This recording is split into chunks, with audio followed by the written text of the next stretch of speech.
Hello everyone, welcome back to my channel. আমি শ্রাবন্তী, আর শ্রাবন্তী ব্লগে জানাই তোমাদের অনেক অনেক ওয়েলকাম। তো এখন কিন্তু বেলা 10টা বাজে, এখন থেকে আমার ব্লগটা স্টার্ট করলাম। আর এই যে দেখো, সকালবেলা স্টেশন থেকে নিয়ে এসেছি পরোটা আর তরকারি। তো বেশিরভাগই স্টেশন থেকে আনা হয়, তো সকালে অনেক কাজকর্ম করে আর রান্না করতে ইচ্ছা করে না। আর মেনলি হচ্ছে কারণ নন্দিনীকে পড়াতে লাগে, আর ছুটির দিন যেহেতু সেই জন্য। আর আজকেও নন্দিনীর স্কুল ছুটি ছিল। তো এই যে দেখো, খেতে বসে গেছি পরোটা তরকারি। তো এই ওদের রান্না করা পরোটা তরকারিটা খেতে কিন্তু দারুণ লাগে, বাড়িতে অত আবার টেস্ট হয় না।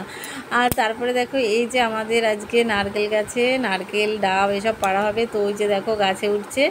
আর তারপরে তো এই যে এই ডাবটা কেটেছে, তো দেখো এই ডাবের মধ্যে থাকে প্রচুর জল, প্রায় 500 জল তো হবেই। আর এই যে দেখো, প্রথমে একটা গাছ কেটেছে, এই যে আবার আরেকটা গাছে উঠেছে। তো তারপরে দেখো, এই যে পুরো পাতায় ভরে গেছে উঠোন। আর তারপরে এই যে এই ডাবটা দেখো অন্য গাছের, এটা ভেতরে আরও অনেক জল থাকে। তো একটা ডাব খেলে তোমার পেট পুরো ভরে যাবে। আর আমি যে এটা খাচ্ছি না, এটার ভেতরে প্রচুর, আমি তো একা খেয়েই পারিনি, তারপরে আবার নন্দিনীর বাবাকে দিলাম। আর তারপরে দেখো, এইখানে আছে কিছু বড় ডাবও আছে, আর একটা গাছের আছে অনেক বড় ডাব। তো দেখো, সব পাড়া হয়ে গেছে, প্রায় এক ভ্যান হয়েছে। তো এই যে নিয়ে যাচ্ছে, আর আমাদের জন্যও কিছু রেখেছে। তো আজকে কিন্তু সারা দিন ডাব, নারকেল, আর এই যে নারকেলের ভেতরে যে নরম নরম একটু হয়েছে না, সেগুলো দিয়ে এই যে দেখো চিনি দিয়ে খাচ্ছি।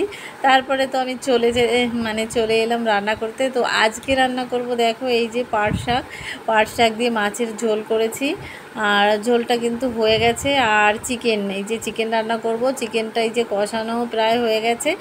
আর হচ্ছে বানাবো পাট শাকের বড়া। তো এই গরমকালে আমরা বেশিরভাগই টক ডাল, আম দিয়ে, তারপরে তেঁতুল দিয়ে, বা পাট শাক দিয়ে মাছের ঝোল, এইসবই বেশি খাওয়া হয়। আর নন্দিনীর বাবাও এগুলো খেতেই বেশি ভালোবাসে। চিকেন তো নন্দিনীর বাবা খায় না, শুধু একমাত্র নন্দিনীর জন্য। নন্দিনী একটু ভালো খায়, তবুও কি গরম, তার মধ্যে দিয়েও চিকেন রান্না করতে হয় নন্দিনীর জন্য, আর কি করব বলো। তো তোমরা এখনও পর্যন্ত দেখছো কিন্তু লাইক দাওনি, প্লিজ একটা লাইক দেবে। আর তারপরে দেখো, এই যে সাদা তেলটা দিয়ে দিয়েছি, পাট শাকের বড়া করব। তো এই যে দেখো, পাট শাকের বড়াটাও খেতে কিন্তু দারুণ লাগে। আর যদি বানানো হয় চালের গুঁড়ি, সুজি, বেসন সব কিছু একসাথে মিক্স করে তারপরে বানিয়েছি, তাহলে ভীষণ মচমচে হয়।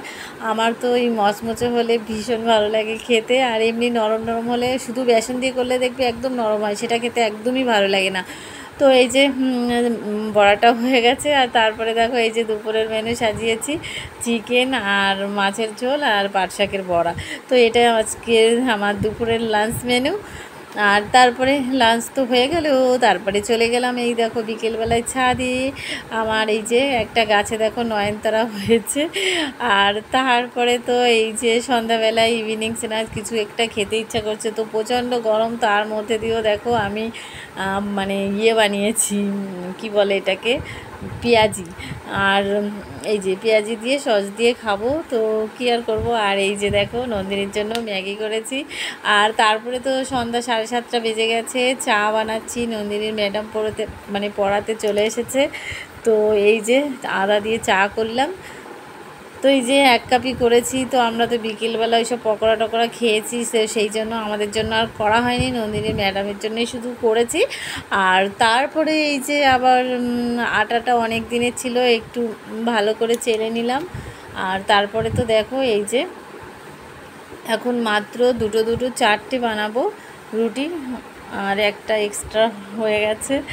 আর তারপরে দেখো, এই যে আমি আটাটা বেলেছি, দেখো কত বড় হয়েছে। আর তারপরে তো দুপুরে চিকেন ছিল, আর এই যে রুটি। তো এটা দিয়েই আজকের রাতের মেনু, ডিনার। তো ডিনার হয়ে গেল। আর তারপরে তো সকালে সেই নিয়ে এসেছিল জিলিপি না, এটাকে বলে কি, A few moments later. তো ওটাকে বলে ছানার জিলিপি। তো সেটা খেলাম। আর তারপরে দেখো, সন্ধ্যা না রাতে খাওয়া দাওয়া হয়ে গেছে। তো রাতের ডিনার আর শেয়ার করলাম না, এটা বাজে এখন রাত 10টা। তো নন্দিনী এই যে পড়তে বসেছে। তো আজকের মতো এই পর্যন্তই, কালকে আবার দেখা হবে অন্য ভিডিওতে। টাটা।